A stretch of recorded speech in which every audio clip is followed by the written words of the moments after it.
Me pregunto si alguna vez han sentido que una casa los observa, no solo un lugar, sino una entidad viva, consciente, que respira con la oscuridad y se alimenta del miedo. Esta es la historia de un joven que aprendió esa lección de la peor manera posible.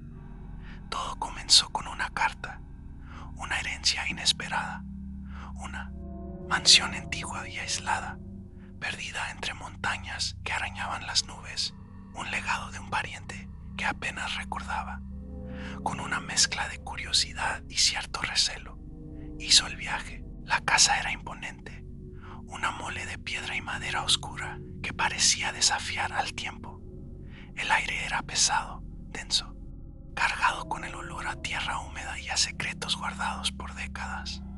Al cruzar el umbral, el silencio lo golpeó, un silencio antinatural, como si el mundo exterior hubiera dejado de existir.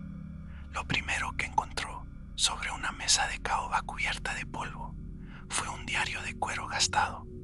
La caligrafía era temblorosa, frenética. Las páginas hablaban de una presencia, advertían una y otra vez sobre alguien a quien llamaban el observador. El diario decía: no confíes en los espejos, no escuches las paredes. Él siempre está mirando, ignorando la advertencia como el desvarío de un anciano. Decidió explorar su nueva propiedad. Cada habitación era una cápsula del tiempo, muebles cubiertos con sábanas blancas que parecían fantasmas dormidos, telarañas que colgaban como candelabros macabros, y los relojes. Todos los relojes de la casa estaban detenidos, cada uno marcando una hora diferente, como si el tiempo se hubiera fracturado en 1000 pedazos. Lo más extraño eran los espejos. Todos, sin excepción, estaban cubiertos con pesadas telas negras, como si alguien hubiera intentado desesperadamente ocultar los reflejos, negar su propia existencia en aquel lugar. Sintió un escalofrío, pero lo atribuyó al frío de la montaña. Era solo una casa vieja, se repetía a sí mismo. Nada más. La primera noche fue el principio del fin. Mientras intentaba dormir en una de las habitaciones menos decrépitas, comenzaron los susurros. No eran palabras claras, sino un murmullo sibilante que parecía emanar de las propias paredes, deslizándose por las grietas de la madera vieja. Se levantó, encendió una lámpara, pero el sonido cesó al instante. Volvió a la cama, el corazón latiéndole con fuerza en el pecho.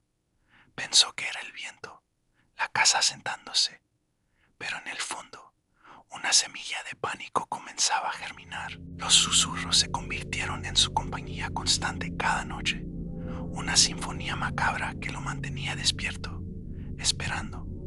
Los días siguientes se dedicó a revisar cajas y baúles viejos, buscando respuestas. Encontró un álbum de fotografías antiguas, retratos familiares de rostros severos y vestidos de época. Pero al mirar más de cerca, notó algo inquietante. En casi todas las fotos, al fondo, en un segundo plano, había una mancha negra. Al principio parecía un defecto de la cámara, pero al pasar las páginas, la mancha parecía ganar definición. Primero era una silueta borrosa, luego una figura vagamente humana, alta y delgada. En la última foto, una imagen de una familia posando en el jardín. La mancha tenía la forma clara de un hombre con el rostro oculto, observándolos desde las sombras del bosque. Los fenómenos se volvieron más audaces. Las puertas, que juraba haber cerrado con llave, aparecían abiertas de par en par. Las luces de la casa parpadeaban, pero no al azar. Seguían un patrón, un ritmo lento y deliberado, como el latido de un corazón enfermo. 1, 2, pausa. 1, 2, pausa. Era una comunicación, un lenguaje de la oscuridad que no podía descifrar. La sensación de ser observado era constante, una presión en la nuca que nunca desaparecía. Sentía ojos sobre él incluso en las habitaciones vacías. La casa ya no era un refugio, era una jaula, Y entonces empezó a verlo. Ya no era solo una sensación o una mancha en una foto. Era real. Una noche, al salir de su habitación, vio una sombra alta y distorsionada al final del pasillo, inmóvil. Duró solo un segundo antes de desvanecerse en la oscuridad, pero fue suficiente. El terror puro y helado se apoderó de él. Otro día, mientras miraba por una ventana la lluvia que golpeaba el cristal, vio un reflejo que no era el suyo. Por una fracción de segundo, detrás de su hombro, apareció un rostro pálido, una máscara de porcelana sin expresión. Antes de desaparecer, el grito se ahogó en su garganta. El observador ya no se escondía. Estaba jugando con él. El pánico se convirtió en desesperación. Tenía que salir de allí. Corrió hacia la puerta principal, la misma por la que había entrado, pero al girar el pomo, descubrió que estaba sellada, como si fuera parte de la pared. Corrió a las ventanas, pero detrás del cristal no había montañas ni cielo, solo un pasillo idéntico al que acababa de dejar. Intentó con cada puerta, cada salida posible, pero todas llevaban a otra parte de la casa. Las escaleras subían para llevarlo de vuelta al piso de abajo. Los pasillos se retorcían y cambiaban de forma. La mansión se había convertido en un laberinto imposible, una trampa arquitectónica diseñada por una mente demente. Estaba atrapado, perdido en este bucle sin fin. Empujó una sección de pared que parecía hueca. Se abrió con un chirrido, revelando una habitación secreta que no aparecía en ningún plano. El aire era gélido y el olor a polvo y a algo dulce y putrefacto lo hizo retroceder. Dentro, las paredes estaban cubiertas de estantes y en cada estante había máscaras, cientos de máscaras de porcelana, todas idénticas, todas con la misma expresión vacía, la misma palidez fantasmal del rostro que había visto en el reflejo. Eran las máscaras del observador. Entendió que no era un solo ente, o quizás sí, y estas eran las caras que había robado, las identidades que había consumido a lo largo de los años. De repente, una puerta que no había visto antes se abrió al fondo de la habitación secreta, la puerta del sótano.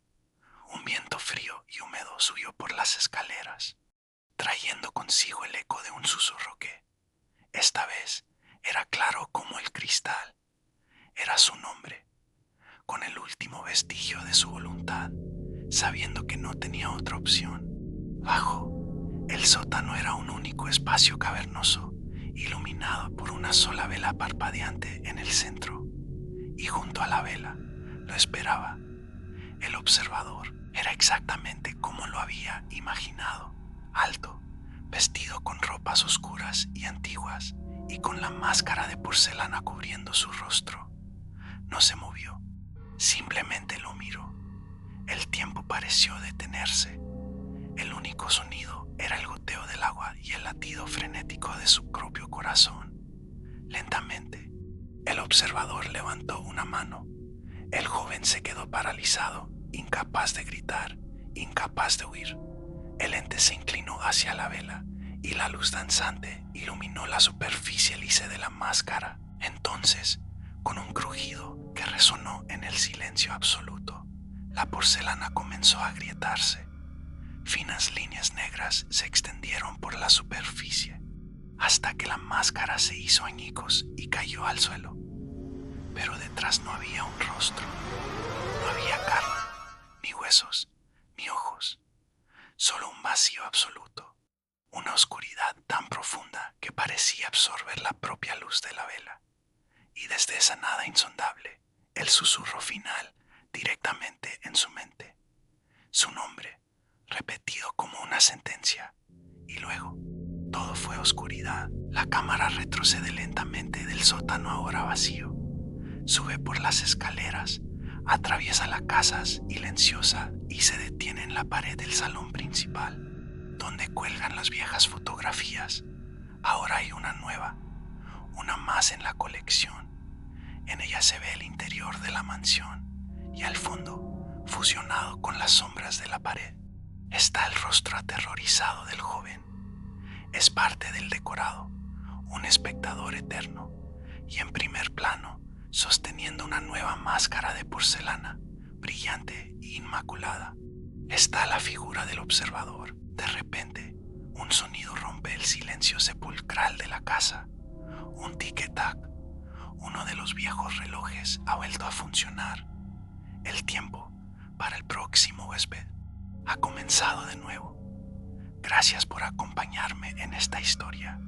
Si te gustan este tipo de relatos, no olvides suscribirte y activar las notificaciones. Nos vemos en la próxima pesadilla.